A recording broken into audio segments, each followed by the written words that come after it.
Bonjour, bienvenue au Château Crowley, mon nom est Edward, et aujourd'hui nous faisons des croissants. Now that doesn't sound very good, but my old Cockney Sparrow are making pastry today. Oh Lord. I've realised that actually this recipe is virtually a puff pastry dough we're making, but we're adding yeast to it, so it's an enriched puff pastry dough. Hey crazy kids, I've just realised something amazing!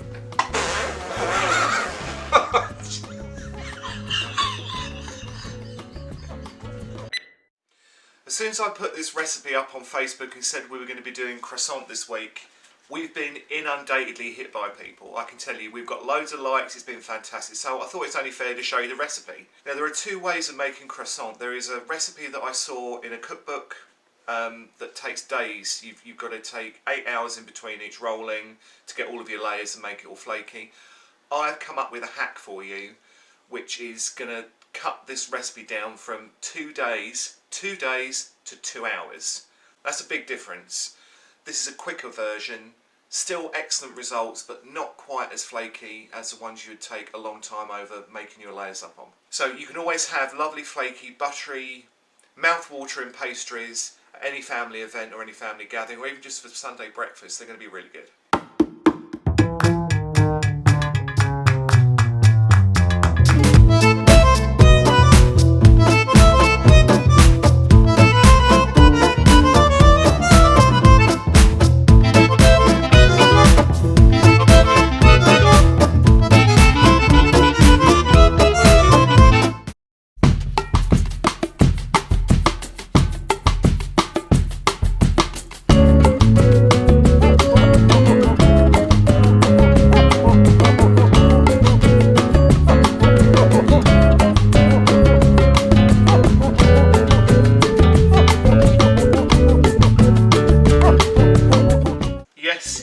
An obscene amount of butter we've just chopped up. It's obscene, but you're not going to eat this recipe every single day. It's going to be a treat now and again.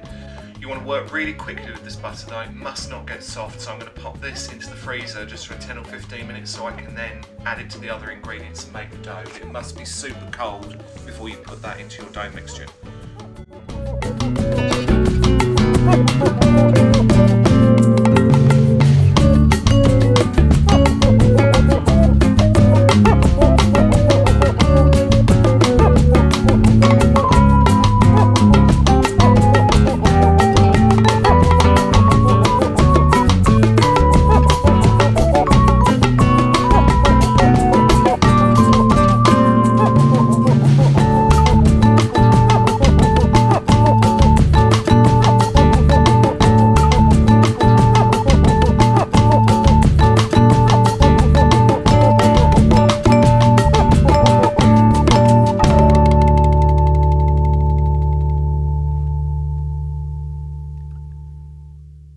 Doesn't have to be smooth. What we're trying to do is not let that butter melt too much.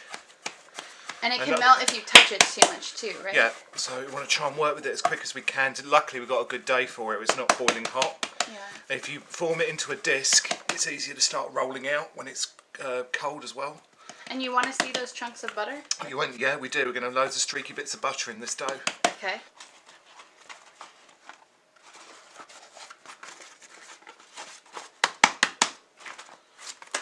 There you have it, the dough's all been brought together, looks a little bit rough, but we're going to cover it and pop it into the fridge for about an hour to cool. We need it to be really firm when we actually start rolling it out in a few minutes.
this now to get all of our layers in there.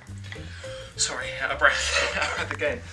We want to get this now to about, I would say about that thin, so it's about 1/8 of an inch, 1/16 of an inch. All that butter has been marbled throughout that dough now. It's really well distributed in those layers. That's what's gonna make these really fluffy, really light and really flaky. God, I'm out of shape. I'm seriously out of shape, and the Pillsbury Doughboy here doesn't need any more croissant. My nickname should be Poppin' Fresh.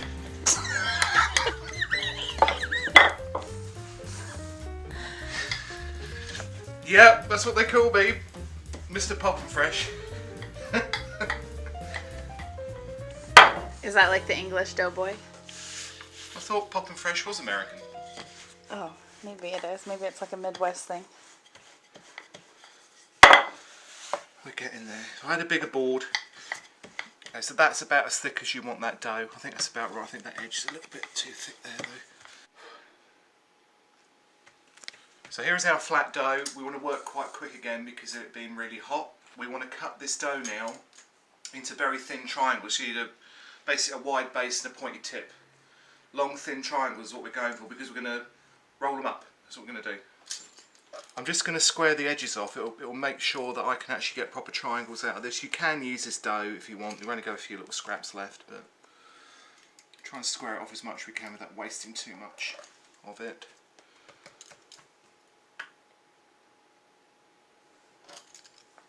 Okay, so we've got roughly a rectangle here. Let's just see. One is going to be a bit stranger than the most.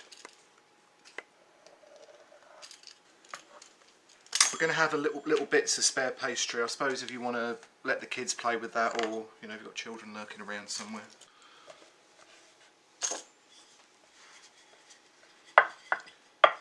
I just give these a little extra roll out. I just think it helps a little bit.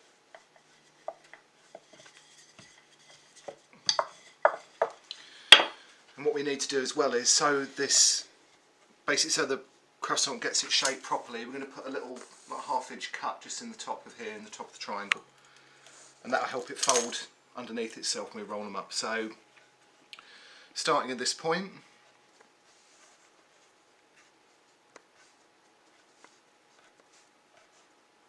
and don't forget to fold your tip underneath.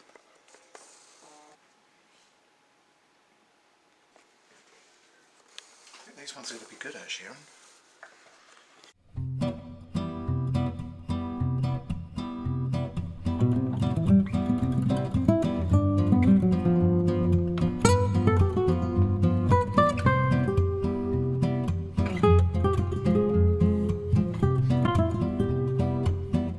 They look pretty good already, right? But they're going to get even better. We're going to actually give them a bit of an egg wash. I've got some egg wash here.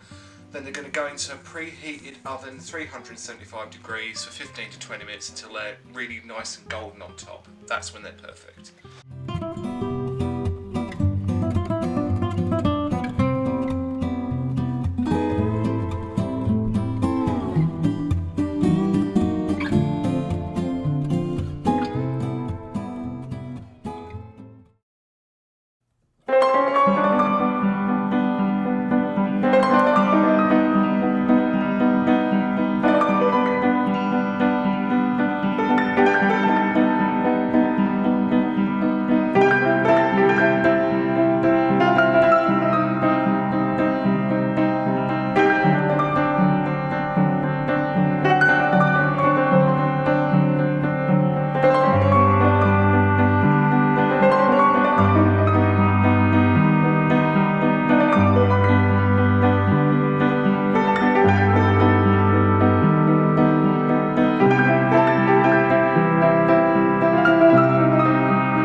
Can't stop eating these, and I hate people that eat on camera after they've been cooking their food. It just looks so pretentious to me, but These are a flipping revelation. They're an absolute revelation to me. They are fluffy, they are gorgeous, they're buttery.